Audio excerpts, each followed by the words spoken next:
கோவை மாவட்டத்தில் மார்ச் 2025 நடைபெற்ற 10ஆம் வகுப்பு பொதுத் தேர்வின் முடிவுகள் இன்று வெளியிடப்பட்டன.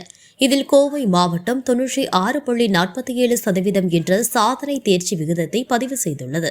மொத்தமாக 38,601 மாணவர்கள் தேர்வு எழுதினார்கள். இதில் 18,963 பேர் மாணவர்கள் மற்றும் 19,638 பேர் மாணவிகள் ஆவர். தேர்ச்சி பெற்றோர் எண்ணிக்கையில் மாணவர்கள் 17,999 பேர் மற்றும் மாணவிகள் 19,238 பேர் என மொத்தம் 37,237 பேர் தேர்ச்சி பெற்றுள்ளனர்.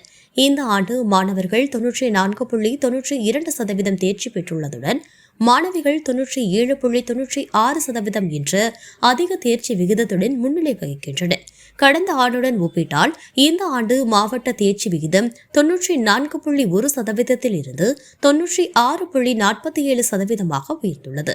2024 மாணவர்கள் தேர்ச்சி விகிதம் 91.46% என்றும் மாணவிகளின் தேர்ச்சி விகிதம் 96.50% என்றும் இருந்தது. இது கோவை மாணவர்களின் கல்வி தரத்தை மீண்டும் ஒருமுறை நிரூபிக்கும் விதமாக அமைந்துள்ளது.